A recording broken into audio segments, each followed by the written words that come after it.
menyebabkan nerakanya. Kemudian juga kita kemarin sudah bahas dalam usaha mencari pahala dalam pekerjaan kita, hadirkan niat ikhlas karena Allah. Jadi datang ke kantor, tentukan niatnya. Jadi niat itu semuanya menyebabkan proses pemberian pahala atau dosa. Ketika seseorang berniat bahwa dia bekerja untuk mencari nafkah, karena Allah yang menyuruhnya mencari nafkah, menghidupkan anak dan istrinya, kemudian dia berniat agar dia tidak sampai jatuh ke dalam jurang meminta-minta sedekah, maka semua itu menyebabkan pahala di sisi Allah Subhanahu wa taala. Tapi kalau bekerja hanya sekedar datang kemudian tidak ada niat ibadah di dalamnya, maka itu hanya pekerjaan mubah dan bahkan bisa haram seandainya ada keinginan-keinginan yang menuju ke haram. Seperti ada keinginan untuk bekerja, mendapatkan gaji, lalu ingin berfoya-foya dengan gaji tersebut. Baik, kita lanjutkan bagaimana caranya agar kerja kita ini berpahala dan diridhai Allah Subhanahu wa taala. Berikutnya yaitu hendaknya seseorang tidak menunda-nunda pekerjaan yang diberikan untuknya. Artinya ini juga dalam rangka bagi mereka yang belum mendapatkan kerja, hendaknya mencari kerja. Dalam tanda kutip, jangan hanya berpangku tangan. Allah Subhanahu wa taala menyebutkan wabtaghi fima ataqallah ad-daral akhirah wa la tansa nasibaka minad dunya.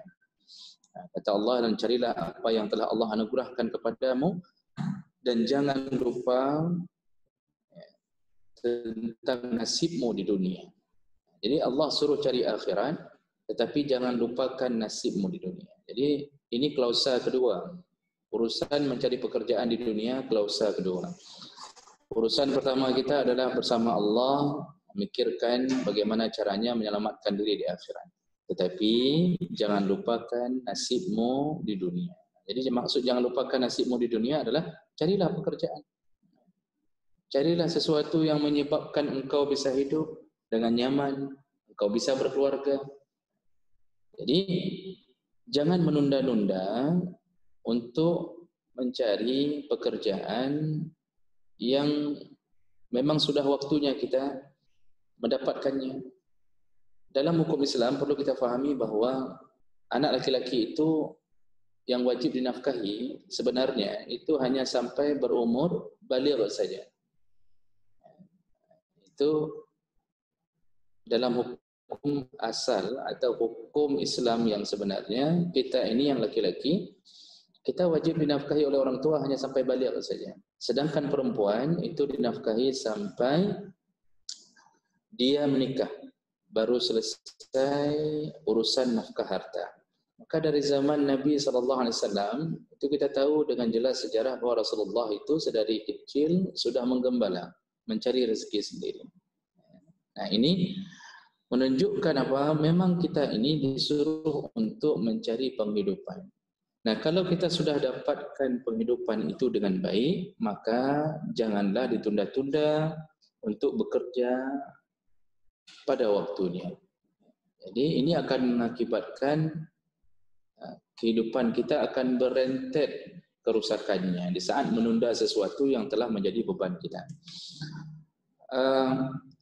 Apalagi dalam zaman sekarang, ada sebagian kecil orang kadang-kadang berprinsip kalau bisa lusa kenapa harus besok. Jadi ketika diberikan amanah untuknya, maka dia berprinsip kalau bisa lusa dikerjakan kenapa harus besok. Padahal dia akan terus mendapatkan beban baru, sedangkan yang hari ini dia belum selesaikan. Nah inilah ciri-ciri orang yang akan susah untuk memanage pekerjaannya.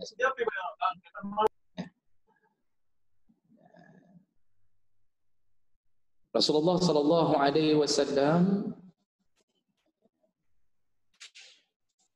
bersabda dalam hadis riwayat Bukhari Muslim, "I'malu fa kullu muyassar lima khuliqa lahu." Bekerjalah engkau, kata Rasulullah, karena sesungguhnya semua yang engkau kerjakan dimudahkan oleh Allah untuk menuju ke tempat pekerjaan itu. Artinya dalam tanda kutip selama engkau memang ingin melakukan hal-hal yang tidak diharamkan Allah, maka Allah mudahkan itu. Tapi hati-hati dengan mencari jalan-jalan yang diharamkan, maka yang memudahkan pekerjaan itu adalah syaitan. Juga dalam hadis Nabi kita sering mendengar Rasulullah berkata, "Ightanim khamsan qabla khamsin." Carilah yang 5 atau segerakan yang 5 sebelum datangnya yang 5 perkara. Rasulullah menyebutkan salah satunya adalah syababaka qabla haramika. Manfaatkan masa mudamu sebelum datang waktu tua.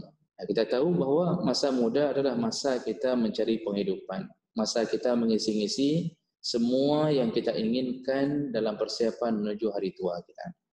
Jadi jemaah maka Allah Subhanahu Wa Taala, ini yang perlu kita fokuskan, bahawa kalau seseorang belum mendapatkan kerja, maka segera cari kerja, dan kalau sudah dapat kerja, maka janganlah seseorang menunda-nunda pekerjaan yang telah dibebankan kepadanya. Berikutnya,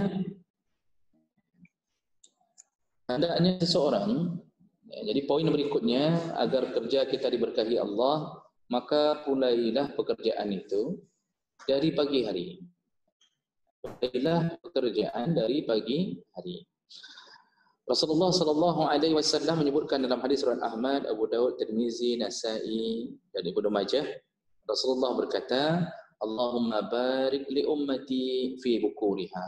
Ya Allah, berkahilah umatku di waktu paginya. Jadi ada satu doa dari Rasulullah tentang keberkahan di waktu pagi. Jadi waktu pagi ini adalah waktu kita memang dianjurkan, sangat-sangat disunnahkan untuk keluar dari rumah-rumah kita lalu mencari penghidupan yang memang kita telah ditempatkan pada tempat-tempat tertentu. Jadi ini maksudnya dimulai pagi hari ini, mulai dari salat subuh. Jadi kita ini bisa bersemangat untuk bekerja, keluarnya bukan hanya di waktu bekerja saja, tapi keluarnya di waktu salat subuh.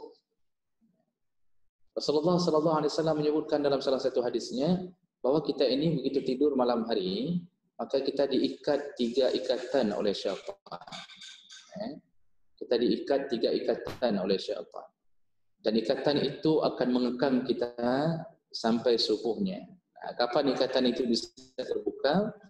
Yang pertama ketika kita bangun, lalu kemudian kita membaca zikir kepada Allah Subhanahu Wa Taala, yaitu zikir untuk bangun tidur. Masih diingat zikir bangun tidur, Alhamdulillahillazi ahyana ba'da ma amatana wa ilaihin nusyur. Nah, ini zikir pembuka ikatan syaitan yang pertama. Nah, kemudian dia masih belum lepas. Maka untuk membuka ikatan kedua itu disuruh berwudu oleh Nabi sallallahu alaihi wasallam. Ketika sudah berwudu, selesaikah kita dari ikatan syaitan? Belum. Bisa saja orang setelah berwudu kembali ke kamarnya, lalu kemudian dia akan kembali untuk tidur, bisa saja terjadi. Nah, jadi untuk membuka ikatan yang ketiga, bagaimana caranya? Hendaknya seseorang segera melakukan salat, terutama salat qabliyah subuh dulu. Itu takbiratul ihram, maka lepaslah ikatan syaitan. Kata Nabi sallallahu alaihi wasallam di ujung hadis, ketika orang sudah salat subuh, ikatan syaitan sudah lepas, maka dia pulang dalam keadaan bersemangat. Dia pulang dalam keadaan tidak ada lagi rasa kemalasan pada dirinya. Nah, di sinilah kita bermula memanfaatkan pagi. Maka pagi itu makruh hukumnya untuk tidur, tapi hukum yang terbaik adalah untuk menuju ke tempat-tempat kerja kita. Tapi menuju ke tempat kerja pun jangan terlalu pagi, karena kantor belum dibuka, kan begitu ceritanya. Jadi jangan habis salat subuh langsung ke kantor, kita pula yang jadi orang yang asing di tempat itu. Jadi ini mau diberkahi Allah dalam pekerjaan, maka jangan tidur pagi, datanglah ke kantor di pagi-pagi hari. Artinya di waktu yang telah ditetapkan. Dalam hadis lain Nabi sallallahu alaihi wasallam menyebutkan innad dina yusrun, agama itu mudah, wala yushaddid ad-din ahadun illa ghalabahu. Tidak ada seorang pun yang membebani dirinya ke sesuatu yang di luar kemampuannya. fasaddidu wa qaribu wa abshiru. Kata Rasulullah, hendaknya kalian melakukan amal dengan sempurna. Jadi kata Rasulullah, lakukanlah pekerjaanmu dengan sempurna, wa abshiru, lalu dapatkanlah berita gembira dari Allah, wasta'inu bil ghudwati war rawha wa syai'in min ad-duljah. Lalu lakukanlah kegiatan ibadahmu dan kegiatanmu di pagi hari, maka bisa berakhir di waktu petang hari. Jadi ini juga menunjukkan bahwa hadis-hadis mengajak kita untuk melakukan pekerjaan itu dimulai dari pagi harinya. Nah, kemudian yang melakukan Allah Subhanahu wa taala, ada berikutnya yang harus kita perhatikan adalah ketika kita sudah diberikan satu pekerjaan, maka bersemangatlah untuk menjaga pekerjaan tersebut. Jadi pertama tadi datang pagi-pagi itu maksudnya jagalah waktu. Jadi jangan berkhianat dengan waktu. Kemudian bersemangatlah ketika kita melakukan pekerjaan. Rasulullah berkata dari hadis Anas bin Malik radhiyallahu anhu, qala Rasulullah sallallahu alaihi wasallam, Rasulullah pernah berdoa, Allahumma inni a'udzubika minal ajazi wal katsali. Ya Allah, aku berlindung kepadamu daripada pekerjaan atau sesuatu yang membuatku lemah, wal kasal, dan sesuatu yang membuatku malas. Jadi kalau sudah masuk kantor itu semangat. Artinya semangat untuk menghalalkan gaji. Jadi berusahalah berfikir, semangat kita bekerja itu untuk menghalalkan gaji kita. Kadang-kadang orang antara jadi tidak jadi melakukan pekerjaan, padahal itu sebuah kewajiban untuknya. Jadi seakan-akan tidak mau pergi, apalagi kalau dia punya hal-hal di rumahnya yang menyebabkan dia malas untuk pergi. Padahal ini salah satu kewajiban kita adalah melakukan apa yang telah diamanahkan. Dan yang membuat itu bisa diselesaikan adalah dengan melakukan pekerjaan disertai dengan semangat. Nah, semangat ini akan membuahkan hasil. Jadi dengan datang pagi-pagi lalu kita melakukan hal-hal yang disuruh oleh Allah, diiringi dengan semangat, maka hasilnya kita pertama bisa menghalalkan apa yang kita dapatkan. Dan berikutnya tentunya ini kita pulang dalam keadaan seorang muslim yang kuat. Jadi jemaah maka Allah Subhanahu wa taala, kalau seandainya kita sudah masuk ke dalam dunia pekerjaan ini, hindarkan penyakit malas, hindarkan penyakit merasa membosankan, ya. Jadi ada orang sebahagian merasa bosan dengan pekerjaannya. Padahal dulu waktu dibuka tes dia yang paling depan. Jadi ketika dibuka tes 1.000 orang untuk mendaftar, 1.000 orang mendaftar, yang diterima 1 orang. Dia pula sampai loncat-loncat untuk bisa mendapatkan pekerjaan ini. Ketika sudah dapat pekerjaan, mulailah dia melalaikan pekerjaannya. Dan inilah sifat manusia. Jadi manusia itu selalu merasa enak di tempat yang dia tidak berada. Jadi manusia itu selalu merasa nyaman di tempat dia tidak berada. Dulu dia waktu di luar perusahaan, dia bermimpi-mimpi untuk bisa masuk perusahaan. Dia merasa seakan-akan dia akan nyaman bekerja di dalam perusahaan, lalu dia akan begini, dia akan begini. Tapi ketika dia sudah berada di dalamnya, lalu dia merasa seakan-akan di luar perusahaan lebih enak kerjanya. Di sini terlalu terbeban, kadang-kadang waktunya terlalu disiplin. Inilah yang Allah maksud bahwa innal insana khuliqa halu'a. Manusia itu selalu diciptakan dalam keadaan berkeluh kesah. Jadi serba salah. Serba salah. Pokoknya syaitan ada saja cara untuk menurunkan semangat dia bekerja. Selalu pikirannya terbayang-bayang hal-hal yang dia sedang tidak hadapi. Dulu cari kerja. Jadi dari SD itu sudah dibayang-bayangi hidup untuk cari kerja. Masuk SMP, dia tidak merasa nyaman di SMP. Lalu dia ingin masuk SMA segera agar merasa lebih dewasa, agar bisa melakukan sesuatu. Di SMA pun kurang nyaman, dan lalu dia ingin mendapatkan kebebasan untuk berkuliah. Di waktu kuliah sudah terbayangkan kalau dapat kerja dengan gaji sekian, dia akan begini, dia akan begini. Nah, angan-angannya terus berlanjut. Nah, ketika dia sudah dapat pekerjaan, ternyata angan-angannya berbicara lain. Apa yang dia rindukan setelah dia dapatkan pekerjaan, dia merindukan untuk segera pensiun. Dia merindukan untuk MPP. Betul kan MPP itu? Iya. Jangan salah-salah saya nanti MPM pula. Nah, jadi dulu mencari kerja, begitu dapat kerja merindukan pensiun. Dia membayangkan kalau pensiun, Masya Allah, di rumah tinggal duduk-duduk saja, kemudian gaji keluar dengan sendirinya. Atau dia membayangkan dia dapatkan pesangon 1,5 M. Jadi hal-hal seperti ini terus dibayangi syaitan. Dan apa yang terjadi? Karena bayangan-bayangan ini selalu menghantuinya, maka di dalam dunia pekerjaannya dia tidak bersemangat. Dia tidak bersemangat untuk menghalalkan gajinya, untuk membawa pulang sesuatu yang halal bagi keluarganya. Maka terjadilah, kadang-kadang gara-gara ini terjadilah urusan-urusan yang sebenarnya tidak layak untuk dilakukan. Jadi jemaah maka Allah Subhanahu wa taala, janganlah kita ditakut-takuti syaitan dengan perasaan malas untuk melakukan pekerjaan yang telah dibebankan oleh kita. Nah, kemudian hal yang terakhir untuk hari ini, setelah ini kita ada waktu mungkin lebih panjang untuk bertanya jawab, karena ada beberapa pertanyaan yang kemarin kita belum selesaikan ya. Baik, saya selesaikan satu poin lagi insya-Allah tentang bagaimana agar kerja kita ini bisa berbuah pahala di sisi Allah, yaitu muraqabatullah ta'ala fi a'malina. Di saat kita bekerja, maka selalulah pasang perasaan bahwa Allah selalu memantau kita. Jadi selalu jaga-jaga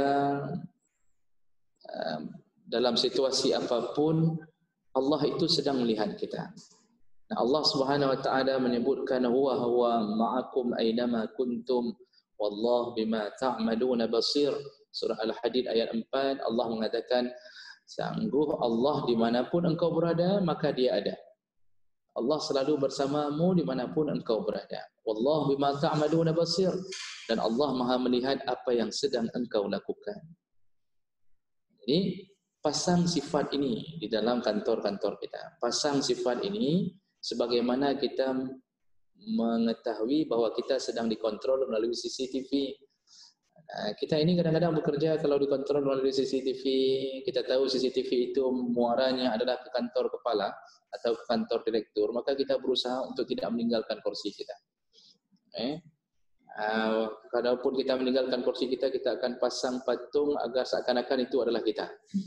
Sampai begitunya kita takut kepada para pimpinan kita. Atau kita akan menutupi CCTV, pura-pura CCTV-nya jatuh, atau tiba-tiba CCTV-nya gelap agar kita tidak nampak bahwa kita telah ke kedai kopi. Kan begitu ceritanya. Itu saking takutnya kepada para pimpinan kita. Tapi kita tidak sadar bahwa ada zat yang selalu melihat kita, melihat apa yang kita kerjakan, layakkah kita mendapatkan harta yang halal yang kita bawa pulang, dan itu adalah Allah Subhanahu wa taala. Jadi Allah ini berada dimanapun kita berada. Ada pikiran-pikiran picik dari seorang hamba yang kadang-kadang merasa bahwa mana mungkin Allah berada di semua tempat, sedangkan makhluknya saja mencapai triliunan orang. Ini adalah pikiran picik yang mengira bahwa Allah itu seperti makhluk. Maka kita tidak bisa mensifatkan Allah seperti sifat makhluk. Laisa kamitslihi syai'. Allah itu tidak sama dengan makhluk. Bagi Allah kecil sekali untuk memantau hamba, itu pekerjaan yang sangat kecil. Dan Allah menciptakan malaikat pun untuk mencatat apa yang kita lakukan di kantor-kantor kita. Itu bukan untuk meringankan pekerjaan Allah. Jadi Bapak Ibu perlu fahami dulu bahwa ada orang yang tidak tahu apa tujuan Allah menciptakan malaikat, raqib atid, mengontrol kita dalam setiap pekerjaan kita.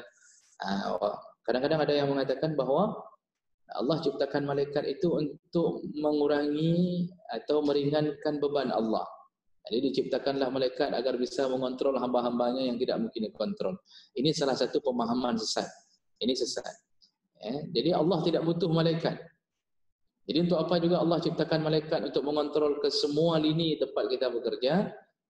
Allah menciptakan malaikat-malaikat tersebut untuk menampakkan kekuasaannya. Jadi Allah ingin nampakkan kekuasaannya bahwa Allah mampu menciptakan makhluk sebesar-besarnya sebagaimana Allah mampu menciptakan makhluk sekecil-kecilnya.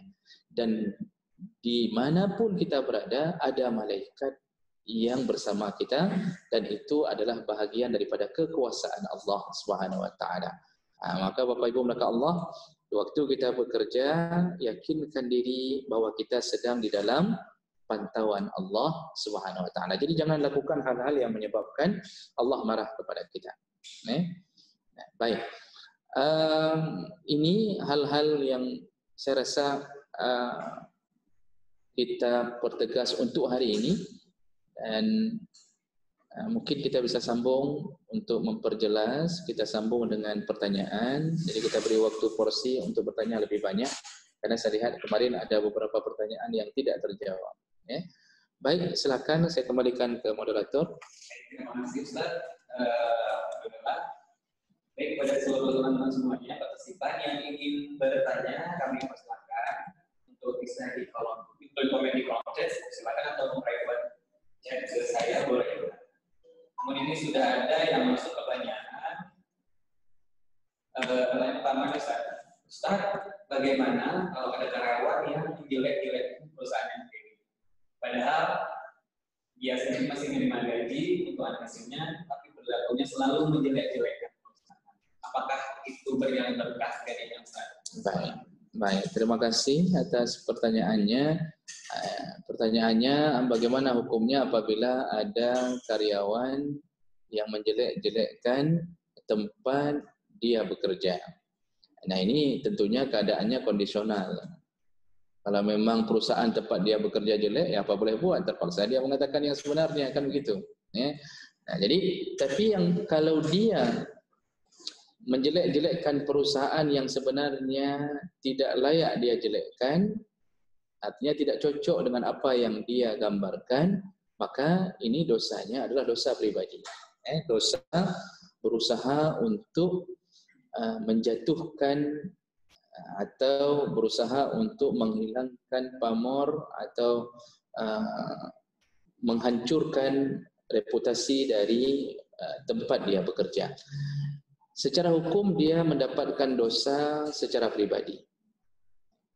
Tapi kalau seandainya dia menjelekkan perusahaan yang memang menzaliminya,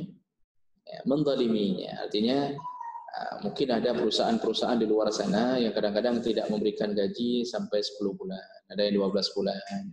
Jadi yang keluar cuma gaji 13 saja. Jadi 1 sampai 12 tidak keluar gajinya. Ada yang model begitu, maka di saat dia menjelekkan, maka itu adalah pelampiasan hati.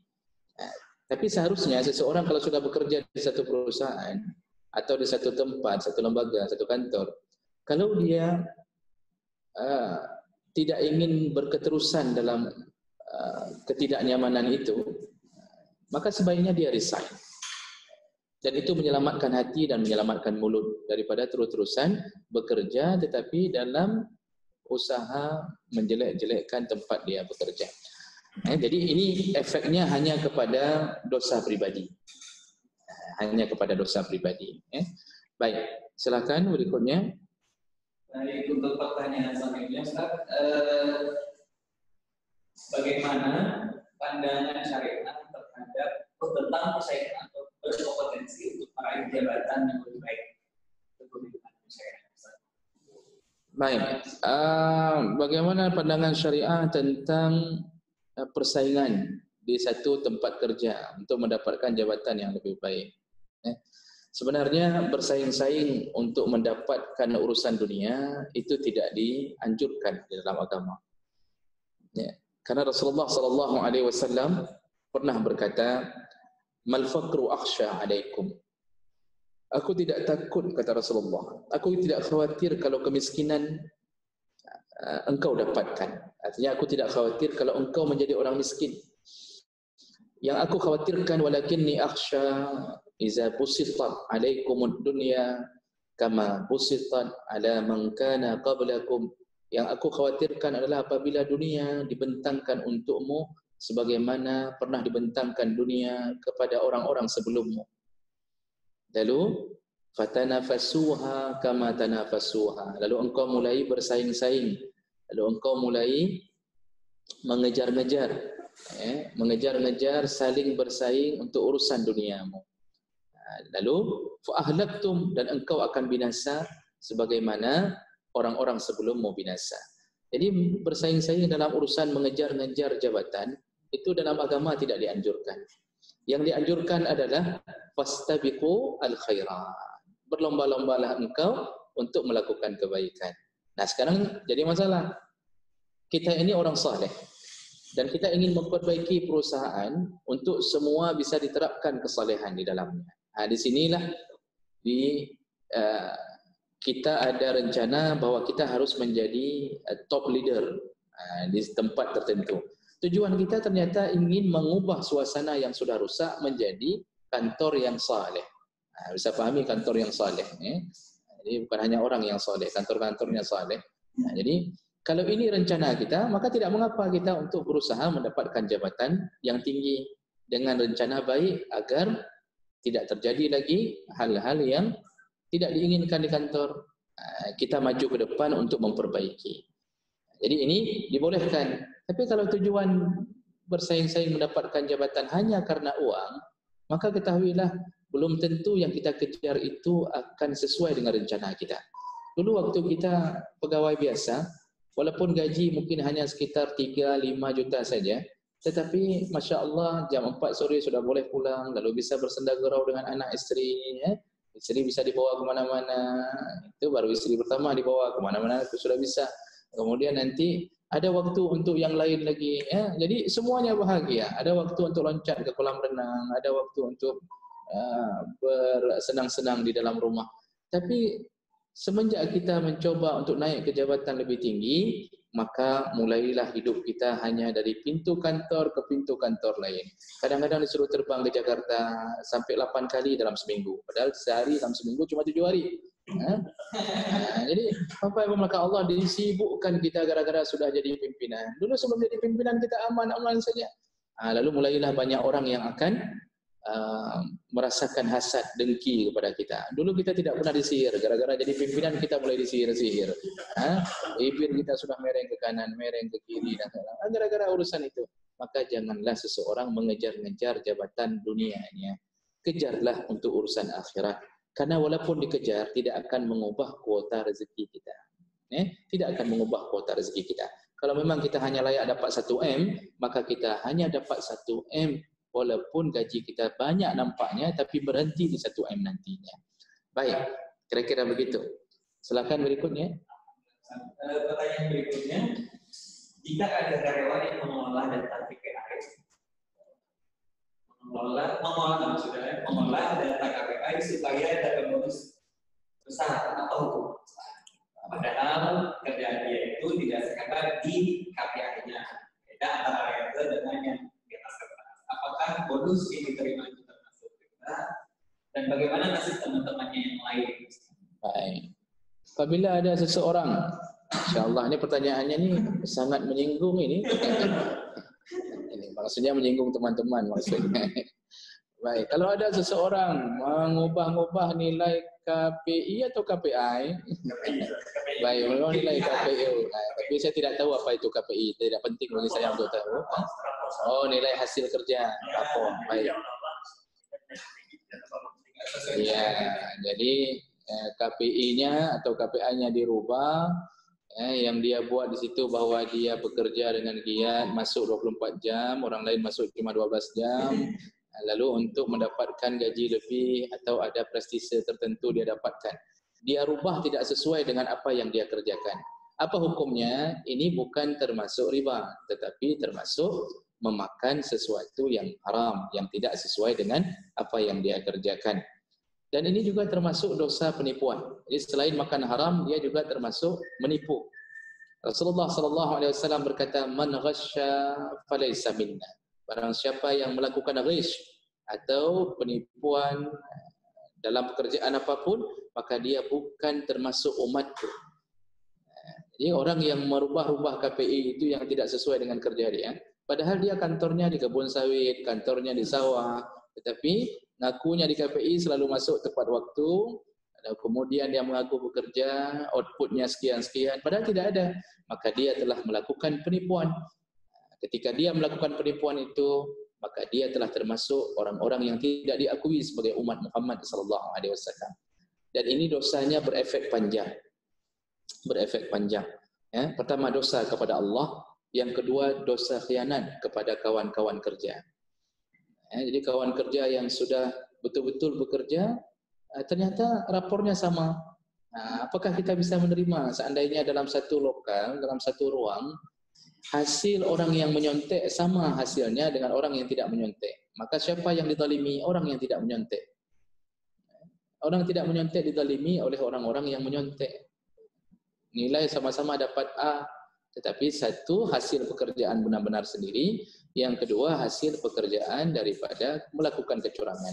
Maka dia selain daripada dosa kepada Allah, juga dia dosa kepada teman-temannya, ya, telah mengkhianati teman-temannya sendiri. Maka sebaiknya jangan lakukan ini. Yang sudah terjadi, maka segeralah taubat sebelum datangnya malaikat Israel di depan mata.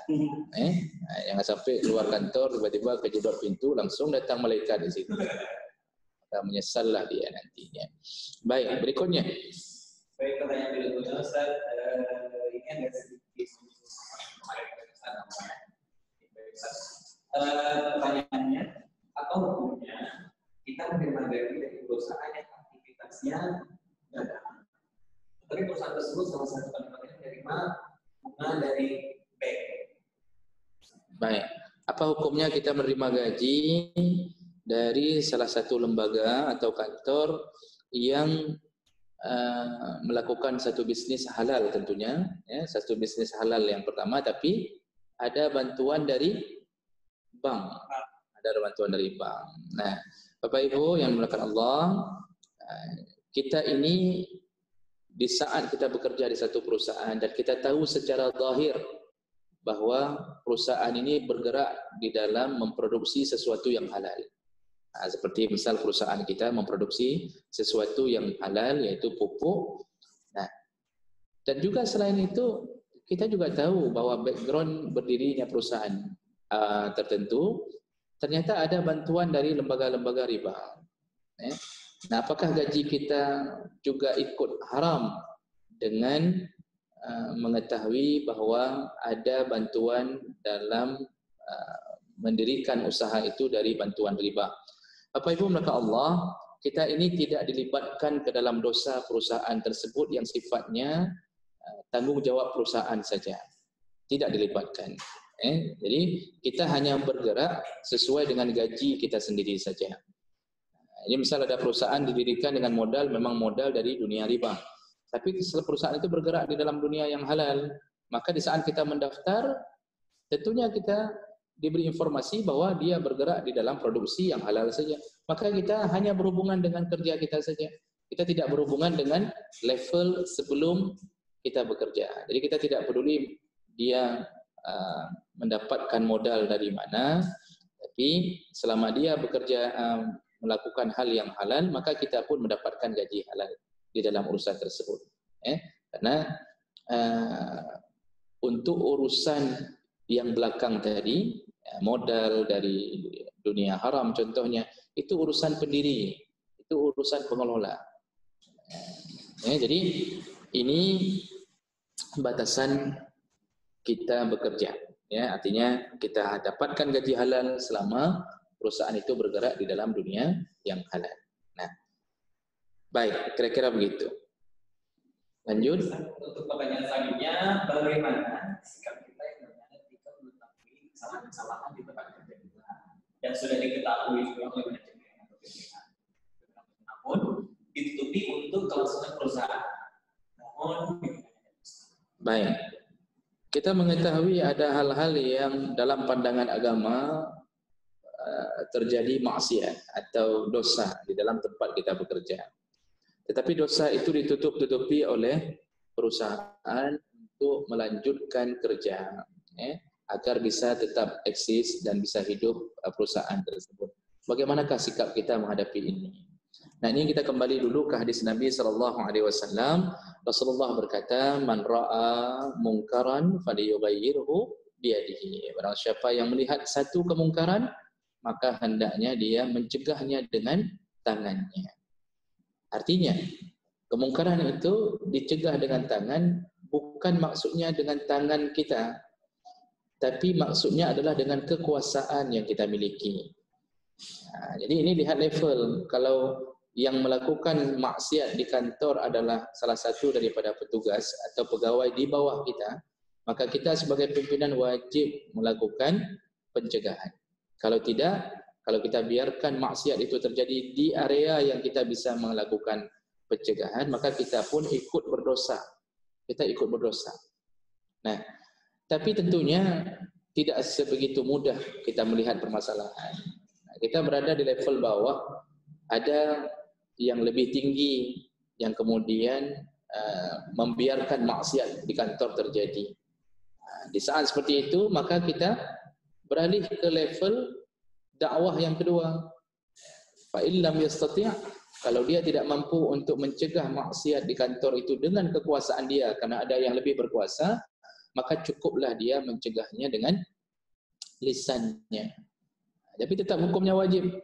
Jadi kalau ada sesuatu, misalnya terjadi penggelapan dana atau korupsi atau seperti tadilah,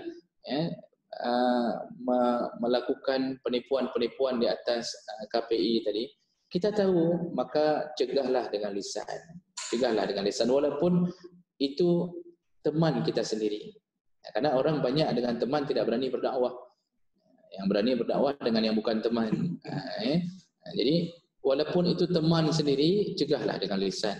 Nah, kalau tidak mampu juga terjadi perlawanan, kemudian perusahaan menutup-nutupi maksiat itu, maka kita, kata Nabi, masuk ke level yang lebih rendah lagi, yaitu hendaknya dia mencegah maksiat itu dengan hatinya. Fa biqalbihi, dengan hatinya. Bagaimana mencegah maksiat dengan hati? Paling kurang kita jangan terikut dengan pekerjaan dia. Di situlah mulai berlaku hukum Allah, qu anfusakum wa ahlikum nara. Jagalah dirimu dan keluargamu dari api neraka. Jadi cukup jaga diri. Masalah perusahaan menutup-nutupi pekerjaan itu, maka mereka bertanggung jawab di sisi Allah di saat nanti bertemu di hari pertanggungjawaban dengan Allah. Jadi kita ini punya batasan-batasan. Kalau kita lihat, kalau kita terus maju akan memudaratkan diri kita. Misal kita tahu perusahaan ini bekerja di bidang yang halal, tapi profil di dalamnya yang bermasalah. Misal, kalau kita terus maju, kita yakin bahwa kita akan dimutasi ke Papua. Jadi kalau kita terus maju untuk mencegahnya, kita yakin minggu depan kita sudah pindah ke Papua. Di Papua ditaruh di tempat pemberontakan OPM. Jadi di saat kita tahu seperti itu, maka cukuplah jaga diri dan dengan cara dalam hati tetap terpasang rasa tidak suka, yaitu kita mencegah dengan hal yang paling lemah dari diri kita.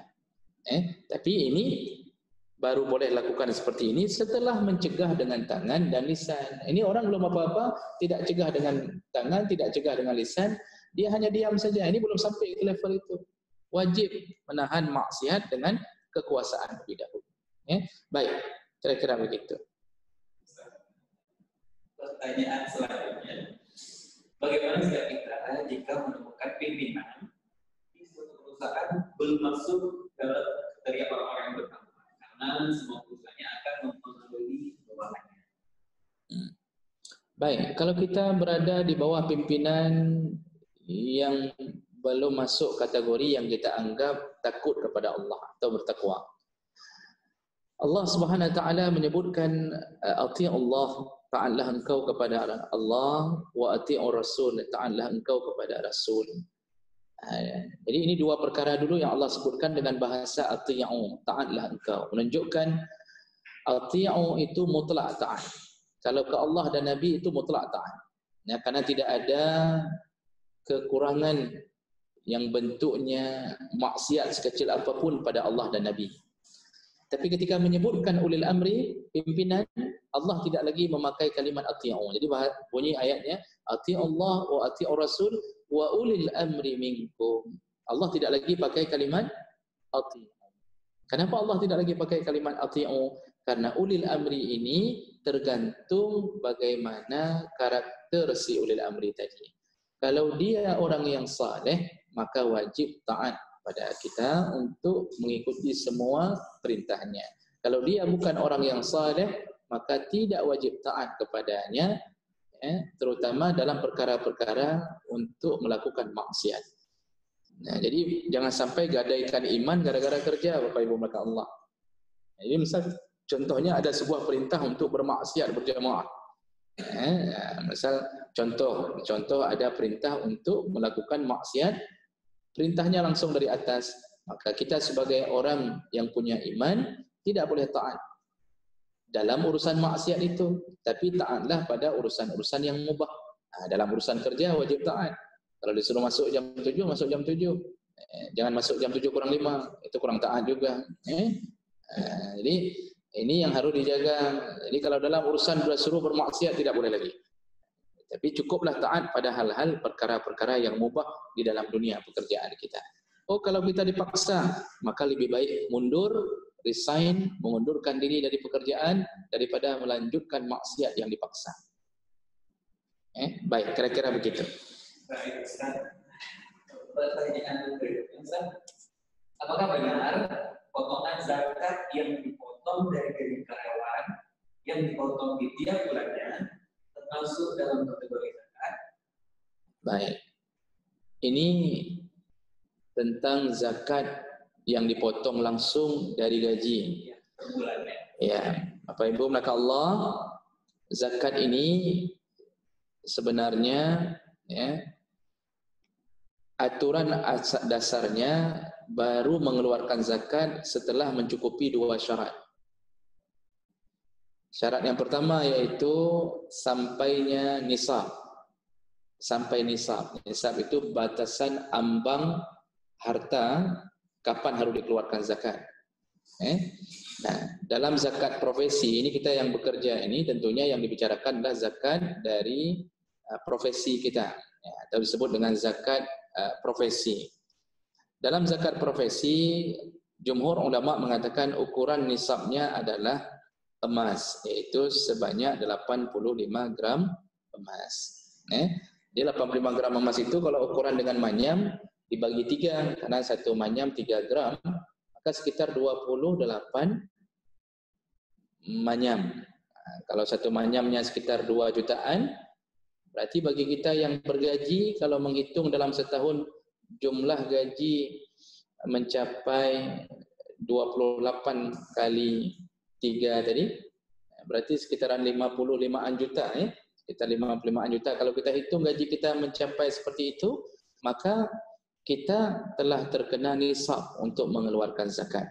Cuma terjadi khilaf lagi, apakah itu neto atau bruto? Di sisi Yusuf Qardawi, Syekh Yusuf Qardawi mengatakan hitungannya bagi kita yang punya harta bergaji seperti ini, maka lebih baik dihitung bruto, artinya lebih baik kenakan zakat. Jadi begitu dapat gaji, kalau hitung setahun mencapai 55-an juta ke atas, maka langsung gaji kotor dikali 2,5%. Itu anjuran dari Syekh Yusuf Qardawi agar terkena zakat. Tapi hukum dasarnya adalah neto sebenarnya. Jadi setiap orang itu baru dihitung terkena nisab kalau setelah dia dapatkan gaji, misal gajinya sekitar 7 juta dalam sebulan, maka dia harus potong secara normal untuk kehidupan pribadinya yang darurat. Untuk makan, kemudian untuk kebutuhan listrik, berapa dia harus bayar air. Ini potong dulu, tersisa mungkin sekitar 3 juta atau 4 juta. Nah, 4 juta ini kali 12 dalam setahun berarti sekitar 48 juta. Berarti tidak terkena zakat. Nah, tapi yang saya sebutkan pandangan pertama tadi, pandangan Syekh Yusuf Qaradawi, sebaiknya kenakan zakat dengan menghitung bruto. Nah, di sinilah muncul syarat kedua, yaitu zakat itu baru dihitung apabila syarat keduanya terkena haul. Haul itu hitungannya setahun, bukan per bulan. Hitungannya setahun. Jadi dua syarat, nisab dan haul. Jadi kapan zakat itu dikeluarkan? Selayaknya per tahun. Selayaknya per tahun. Nah, kemudian muncullah kebijaksanaan di kantor-kantor, banyak lembaga menerapkan ini, dipotong tiap bulan. Apa hukumnya dipotong setiap bulan? Samakah dengan potongan setiap tahun? Nah, di sini juga dalam kitab Fiqh Zakat punya Yusuf Qaradawi, beliau mengatakan apabila ditakutkan kalau menunggu setahun dikhawatirkan tidak terbayar atau terkendalanya pembayaran karena mungkin takut habis duluan segala macam, maka dibenarkan untuk menghitung zakat per bulan. Tapi otomatis hitungan zakat per bulan dihitung seperti setahun. Jadi kalau setahunnya kena berapa sekitar? Berarti bagi 12, itulah yang boleh dipotong dari pegawai. Jadi misal 2,5% dari gaji 50 juta. Berapa itu 2,5% dari 50 juta? Nah, misal kenanya berapa? Sekitar, kalau kita anggap sajalah sekitar 2 jutaan misal. Maka 2 jutaan dibagi 12 bulan. 2 jutaan dibagi 12 bulan, ya mungkin hampir sekitar 175.000. Itulah yang boleh dipotong dari gaji pegawai. Jadi dicocokkan dengan hitungan per tahun, baru dibagi 12. Jadi tidak boleh perusahaan motong asal-asalan tanpa menghitung gaji si pegawai tadi. Karena pegawai pun berbeda-beda. Ada yang tidak layak kena zakat, Pak. Contoh ada perusahaan kerja dengan gaji 2,5 juta. Ini otomatis nggak kena zakat. Karena kalau dihitung pun gaji dia bruto, dihitung gajinya secara kotor. Kalau dikali 12 pun, kalau gaji cuma 2 juta, 3 juta, gaji 3 juta. 3 kali 12 cuma 36 juta. Tidak sampai nisab, maka dia tidak terkena zakat. Nah, jadi boleh memotong per bulan, tetapi tetap standarnya adalah standar 2,5% dari gaji per tahun. Baik, kira-kira begitu.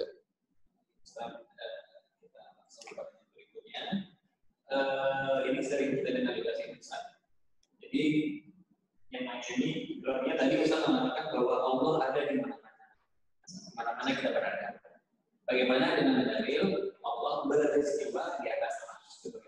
Baik, ini perdebatan masalah akidah ya tentang pertanyaan Allah di mana.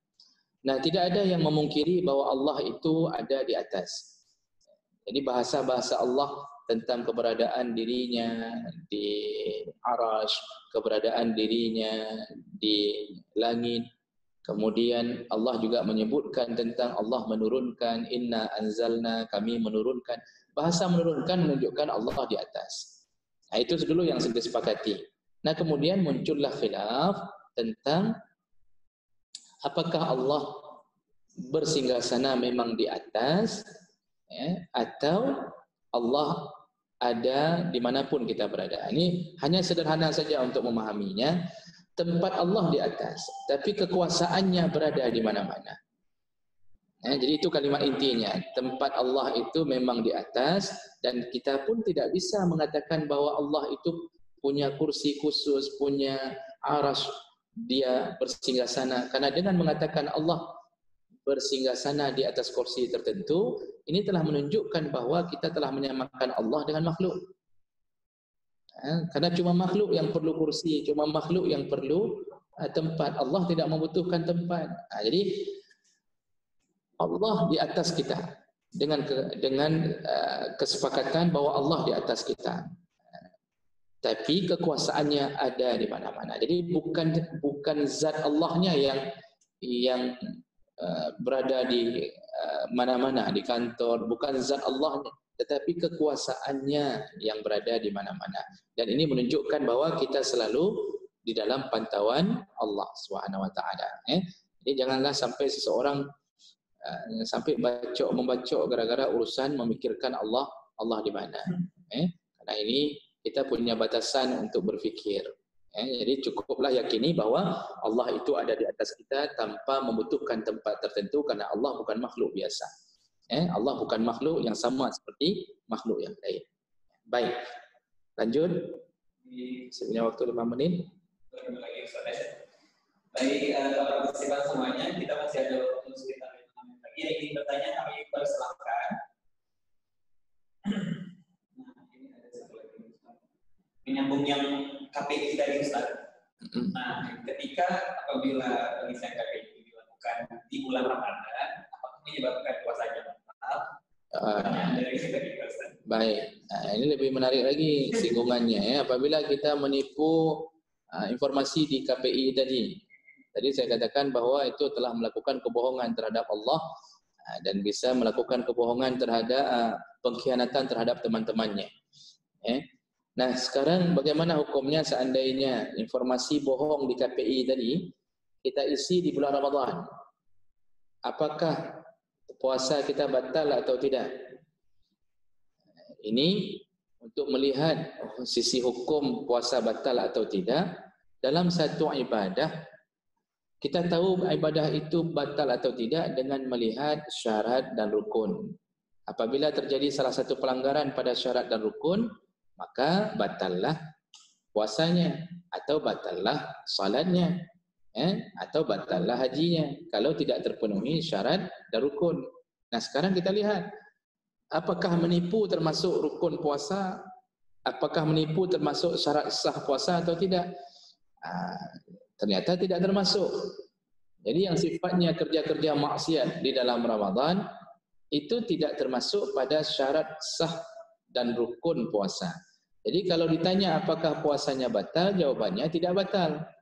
Puasanya tidak batal. Cuma walaupun tidak batal, dengan dia menipu di atas kertas KPI tadi, maka dia telah membatalkan pahala, bukan membatalkan puasa, tapi membatalkan pahala puasanya. Dan ini berdasarkan dalil. Nabi SAW menyebutkan, man lam yada' qaulaz zur, barang siapa yang tidak meninggalkan perkataan bohong atau perkataan buruk, termasuk bohong di dalamnya, wal amal bihi, dan tidak meninggalkan perbuatan buruk, falaisa lillahi hajatun fi ayyada' ta'amahu wa syarabah. Maka kata Allah, tidak perlu dia menahan makan dan minumnya.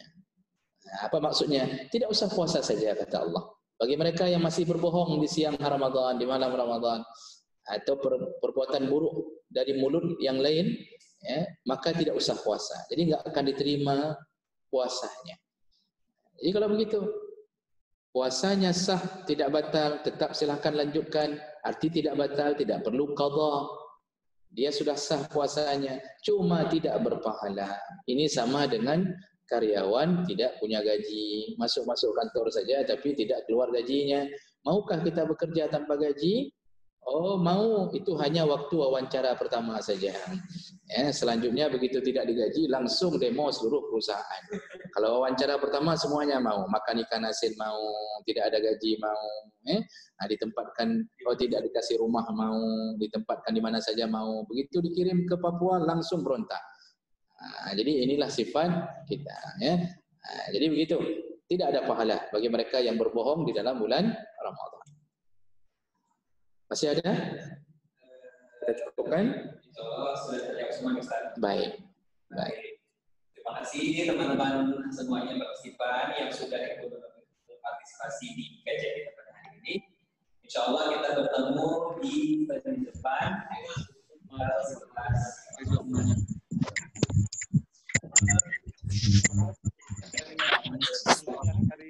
Orang lagi.